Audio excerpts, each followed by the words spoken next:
దేశంలో ఏ రాష్ట్రంలో లేని విధంగా సంక్షేమ అభివృద్ధి కార్యక్రమాలను చేపడుతున్న తెలంగాణ ప్రభుత్వంపై మాజీ ముఖ్యమంత్రి చంద్రశేఖరరావు లేనిపోని ఆరోపణలు చేయడం సమంజసం కాదని మహబూబ్నగర్ జిల్లా కాంగ్రెస్ పార్టీ అధ్యక్షుడు దేవరకద్ర ఎమ్మెల్యే మధుసూదన్ రెడ్డి విమర్శించారు. మహబూబ్నగర్ జిల్లా కేంద్రంలోని కాంగ్రెస్ పార్టీ కార్యాలయంలో నిర్వహించిన మీడియా సమావేశంలో ఆయన మాట్లాడారు. రాష్ట్రంలో పేదల సంక్షేమం కోసం ప్రవేశపెట్టిన పథకాలను చూసి ఓర్వలేకని చంద్రశేఖరరావు ప్రభుత్వంపై ఇష్టానుసారంగా మాట్లాడుతున్నారని మండిపడ్డారు. రాష్ట్రంలో 10 ఏళ్ల పాటు అవినీతి నియంతృత్వ పాలన కొనసాగించిన బీఆర్ఎస్ పార్టీ పట్ల ప్రజలు విసిగిపోయి కాంగ్రెస్ పార్టీకి మద్దతు తెలిపారని తెలిపారు. బీఆర్ఎస్ పార్టీ నాయకులు తమ ఓటమిని జీర్ణించుకోలేక ప్రభుత్వాన్ని అస్థిరపరచాలని చూస్తున్నారని అన్నారు. ఎన్నికల సమయంలో కాంగ్రెస్ పార్టీ ఇచ్చిన వాగ్దానాలన్నింటినీ ఒక్కొక్కటిగా అమలుపరుస్తున్నామని, రాబోయే రోజుల్లో ప్రజా సంక్షేమం కోసం మరిన్ని పథకాలను అమలు చేస్తామని ఎమ్మెల్యే వెల్లడించారు. నిన్నటి నుంచి కూడా కొన్ని పేపర్లలో సోషల్ మీడియాలలో వస్తూ ఉంది. మనం చూసినాం. మొన్న బీఆర్ఎస్ వాళ్ళు ఒక మీటింగ్ పెట్టేసి ఈ రాష్ట్ర ప్రజలకు ఉపయోగపడే విధంగా, ఎందుకంటే గతంలో 10 ఏళ్ళు ఈ రాష్ట్రానికి ముఖ్యమంత్రిగా పనిచేసిన వ్యక్తి మీటింగ్ పెట్టింది కాబట్టి ఏదైనా సలహాలు సూచనలు ఇస్తాడేమని చాలామంది కూడా ఎదురు చూసారు. ముఖ్యంగా తెలంగాణ ప్రజలు పెద్ద ఎత్తున ఎదురు చూసిన విషయం మనందరికీ కూడా తెలుసు. కానీ అక్కడ జరిగింది ఏంటంటే, వాళ్ళు పెట్టుకున్న మీటింగ్ ఎందుకోసం పెట్టుకున్నారంటే క్లియర్ కట్గా సామాన్య ప్రజలు కూడా ఈరోజు మాట్లాడుకునే పరిస్థితులు ఏర్పడ్డాయి.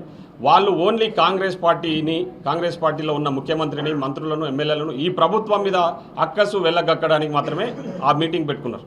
ముఖ్యంగా కేసీఆర్ గారు మాట్లాడుతూ తెలంగాణను చూస్తే ఆయనకు బాధేస్తూ ఉందంట, తెలంగాణ ప్రజలను చూస్తే ఆయనకు బాధేస్తూ ఉందంట. నేను అడుగుతా ఉన్నా ఈరోజు మా మీడియా మిత్రుల ద్వారా, మీకు ఎందుకు బాధేస్తూ ఉంది? ఈరోజు కాంగ్రెస్ ప్రభుత్వం అధికారంలోకి వచ్చి పారదర్శకంగా ఎక్కడ అవినీతికి తావు లేకుండా పాలన చేస్తున్నందుకు బాధేస్తూ ఉందా?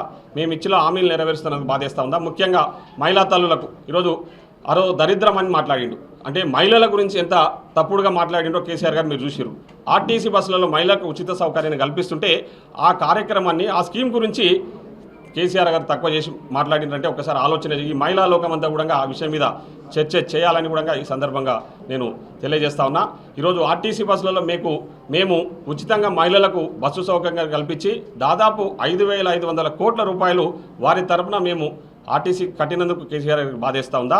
అదేవిధంగా 200 యూనిట్ల కరెంటు మేము సామాన్య ప్రజలకు బిలో పావర్టీ లైన్ కింద ఉన్న వాళ్ళందరికీ మీకు ఇస్తున్నందుకు కేసీఆర్ గారికి బాధేస్తూ ఉందా? 500 రూపాయలకే సిలిండర్ ఇస్తున్నందుకు కేసీఆర్ గారికి బాధేస్తూ ఉందా? ఇందిరమ్మ ఇండ్లు ఇస్తున్నందుకు బాధేస్తూ ఉందా? 22,000 కోట్ల రూపాయలు 25 లక్షల మంది రైతుల అకౌంట్లలో జమ చేసి వాళ్ళ రుణాలు మాఫీ చేసేందుకు కేసీఆర్ గారికి బాధేస్తూ ఉందా? అదేవిధంగా ఈరోజు ముఖ్యంగా పండించిన వడ్లకు, సన్న వడ్లకు మద్దతు ధరతో పాటు బోనస్ ఇస్తున్నందుకు మీకు బాధేస్తూ ఉందా? మరీ ముఖ్యంగా భారతదేశంలో ఏ రాష్ట్రంలో లేని విధంగా తెలంగాణ రాష్ట్రంలోనే బీద వాళ్ళు కూడా ధనవంతులతో సమానంగా సన్న బియ్యం తిని వాళ్ళు కూడా ఆరోగ్యంగా ఉండాలని మేము సన్న బియ్యం ఇస్తున్నందుకు కేసీఆర్ గారు బాధేస్తూ ఉందని ఈ సందర్భంగా నేను మీ మీడియా మిత్రుల ద్వారా సామాన్య ప్రజలను కూడా అడగదలుచుకున్నా. అంటే ఒక్కసారి దయచేసి ఈరోజు మీకు ఇచ్చిన మాట, ఇది మీ ప్రజాప్రభుత్వం, మీ ప్రభుత్వం మీకోసం ఏర్పాటు చేసిన ప్రభుత్వం కాబట్టి మీరందరూ కలిసి ఏర్పాటు చేసుకున్న ప్రభుత్వం.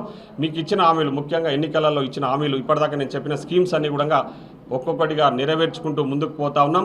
రాబోయే రోజుల్లో కూడా తప్పకుండా ఇంకా ఏవైతే 1, 2 మిగిలిపోయిన స్కీమ్స్ ఏ ఉన్నా కూడా మేము ఇచ్చి తీర్థమని కూడా తెలియజేసుకుంటూ